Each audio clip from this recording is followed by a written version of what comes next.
So this is a message from, I feel like, your father. Okay, your father, your brother, or your cousin. Okay, so it's definitely masculine energy, and it's definitely someone who has passed away. Okay.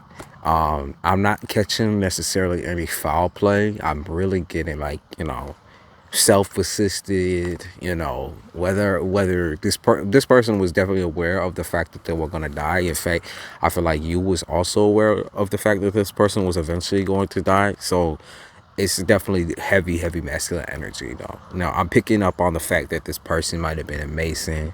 They might have been like a traveling mason or a traveler, somebody who was definitely well traveled in life. They knew a lot of shit that many other cultures didn't really get in touch with, and I feel like that's on a spiritual level, okay, spiritual scale. Whether this is the celebration or the more or less the mourning of someone's death, it's like this person definitely knew that passing was the best approach or best way to go. Okay, so they knew that they had to die eventually, and they didn't want to die in pain or in peril. Like, they wanted to make sure people got what they needed from them, and then they chose to pass away. It's definitely a choice thing, though. Like, I keep picking up on it was my choice. You got to understand, hear me out. It was my choice. This is the way I chose to go, and so you can't argue the shit with me. Like, they're definitely a very strong person too, because I pick up on this very super masculine, uber masculine energies. Like, this was my motherfucking choice. Okay, you couldn't make me do anything else. It's like you tried but you failed type shit. It's like you could have argued with me all the way down the block, and I still would have chose this way because this is the way I wanted to go. Okay, that's how controlling this person is. Definitely picking up on this energy of somebody who left you behind an inheritance. Possibly there is some finances, there is some money that you will get here in the end, regardless of who wants to argue with you about it, regardless of who wants to fight you over it. This is your money, this is your house, this is your car. These are things that are yours. At the end of the day, it's like, they're yours. I feel like there might even be a situation where you might give some pieces of this to family members, select few family members or something like that.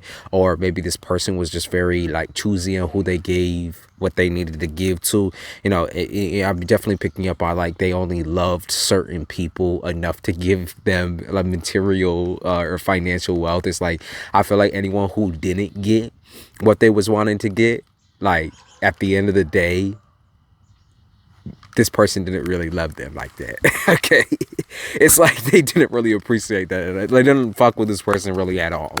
At the end of the day, that was just their relationship, and you gotta understand, that's just the way it is. If your father didn't leave you anything behind, it's like, or your brother or your cousin, or they maybe didn't leave behind a note or didn't leave behind any sign that this person wanted to go out the way that they did.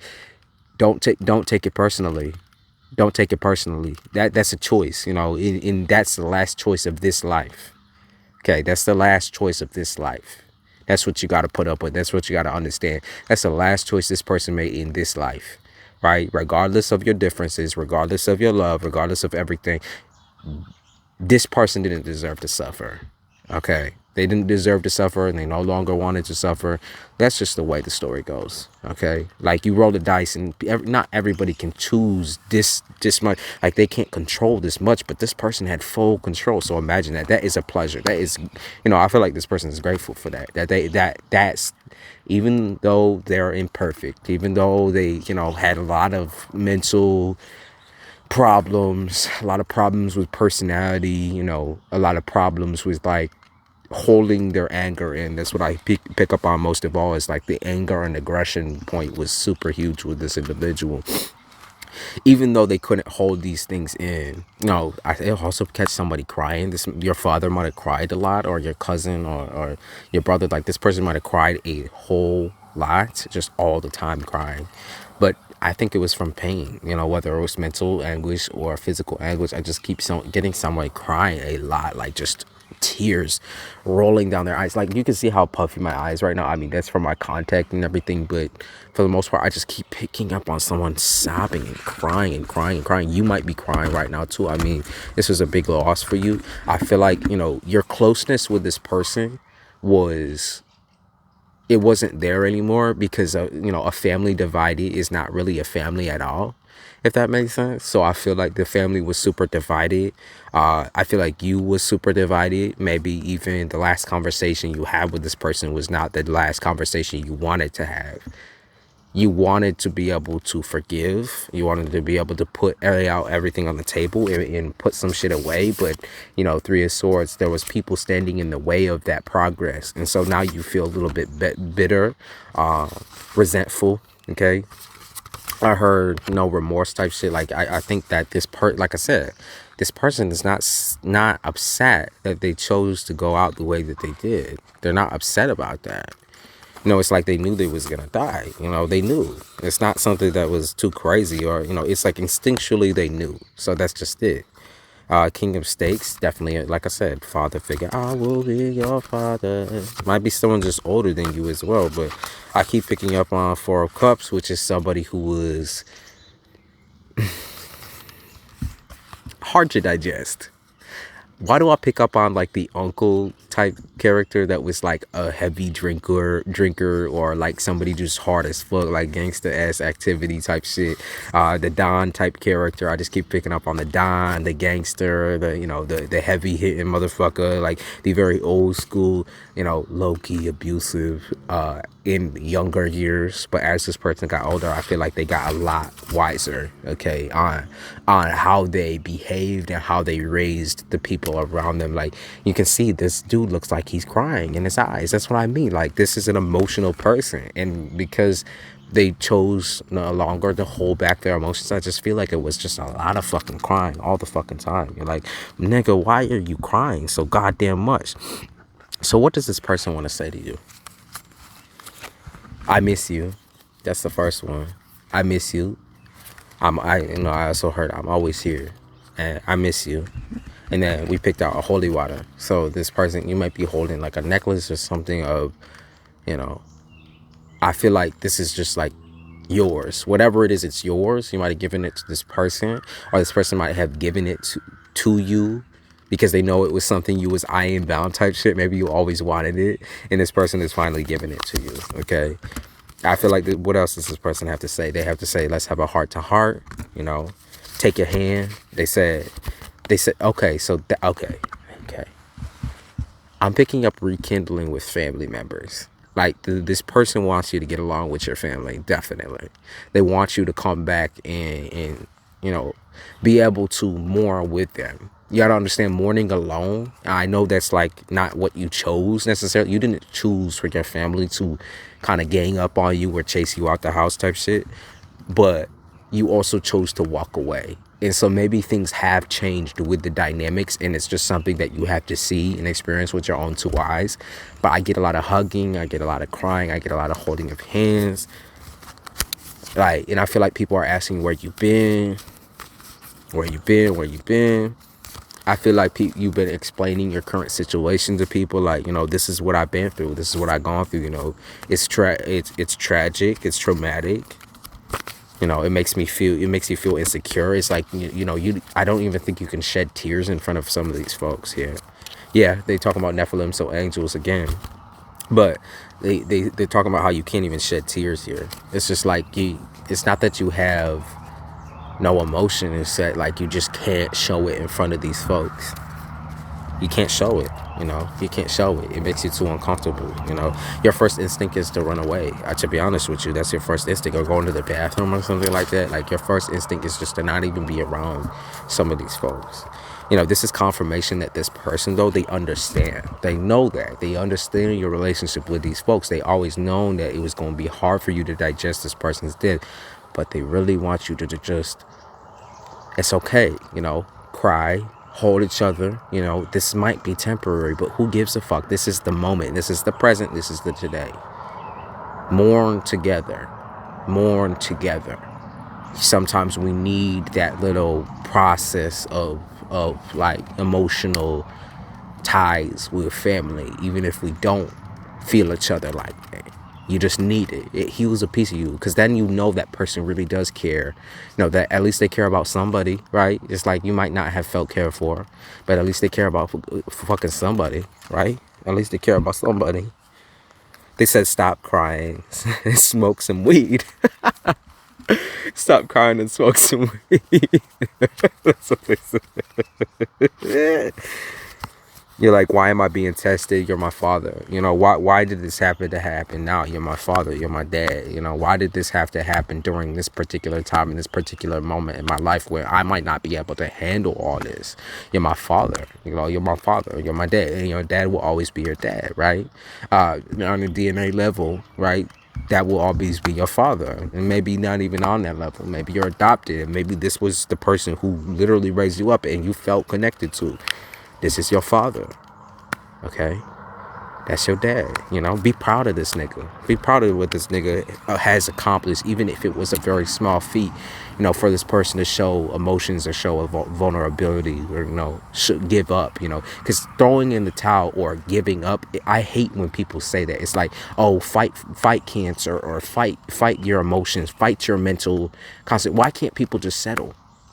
Why can't people just relax when death is approaching? Why can't people have the space to accept that death is there?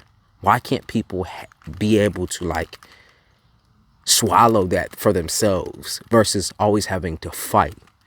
You know, once you get to a certain age or a certain mental state where you can be at peace with death, like that we worry about death every single fucking day as young people. But once you get to that space where you can relax and say, you know, I know I'm gonna die, and that's okay. Why can't you be happy for somebody that's like that though? They shouldn't have to fight, bro. Like, let them rest, bro. Let them rest. You know, and I'm not even saying rest like that. Like, this person's still gonna be super fucking active in your life regardless of what you do. You already know, bitch. Yup, memories. This person's always gonna be active. It doesn't matter. It doesn't matter. They're always gonna be active. They're always gonna give you feelings and emotion. They said electric feelings. You feeling this person all around you, surrounding you, right? They're enveloping you in warmth, and it's kind of like a hug. It's kind of like a huge hug, just all around you, your whole entire body enveloped. Okay, enveloped. That's okay though. That's okay. I feel like this person is saying that's okay. It's okay, yo. It's okay. You know, I'm okay over here. You know, that's what it is. I'm okay. Yeah, they say you're a prisoner of your own mind. It's okay to cry. It's okay to emote. This person you might have felt super connected on like the twin flame soulmate level. And yes, that is common within family to be born or be connected on a DNA level to somebody who is like your twin. Okay. Usually we pick people who match up with our desires when we are born.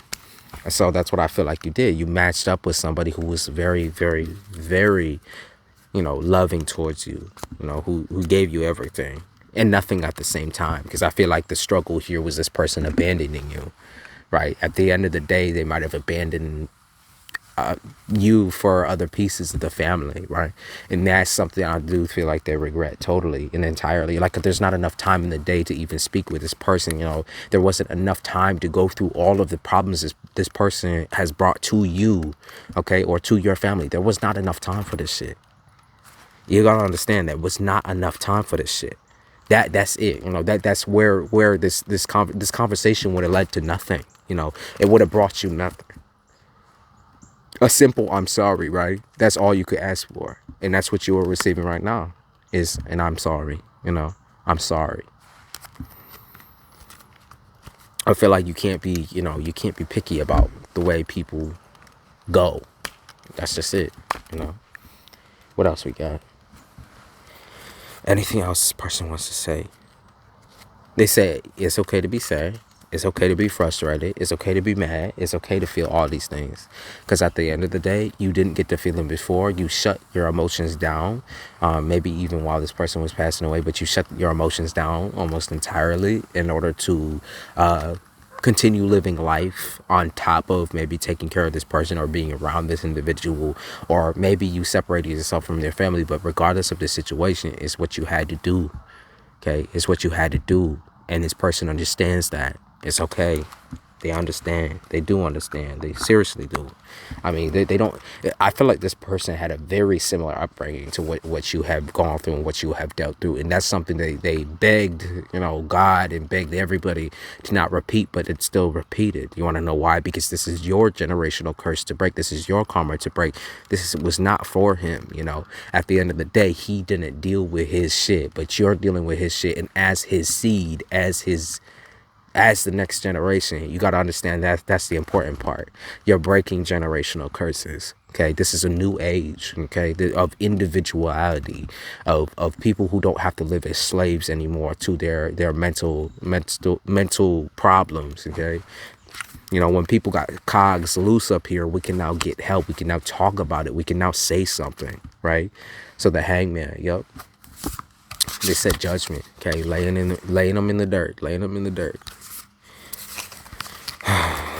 It's gonna be okay. So I just want to let you know this person is all over you. You're going to get your money. You're gonna get your justice. You're gonna get whatever this person left you when they passed away. You're gonna get it. Look, you're gonna get it. It's yours. You know, you already know it's yours. You know, there ain't no fighting.